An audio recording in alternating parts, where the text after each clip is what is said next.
Welcome to EnfinityCast, where we explore the ideas that shape our world and the questions that define our future. I'm your host, Niko Ardent. Today we're wading into some deep and, for many, turbulent waters, the philosophy of artificial intelligence. Specifically, that creeping, ever-present question, should we fear it? And to help me navigate this, I'm joined by my brilliant co-host, Noor Thalassa. Noor, thanks for being here. It's my pleasure, Niko. It's a topic that feels less like science fiction and more like current events every single day, doesn't it? It really does. And the fears seem to fall into two camps.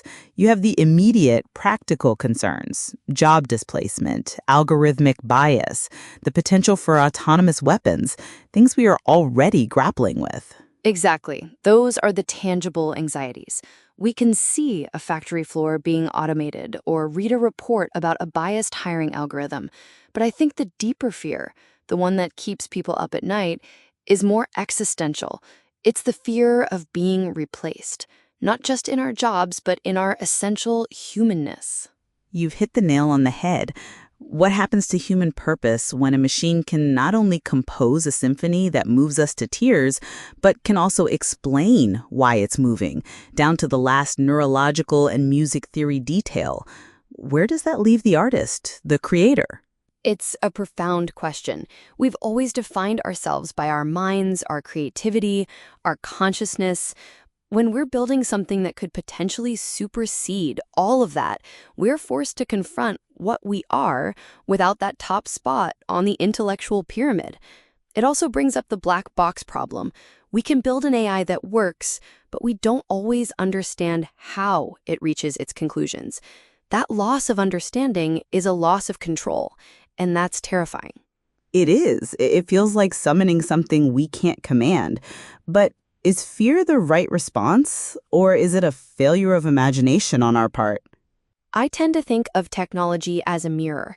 AI, in its current and future forms, will reflect the values, biases, and intentions of its creators. The fear shouldn't necessarily be of the tool itself, but how we, as humans, choose to wield it.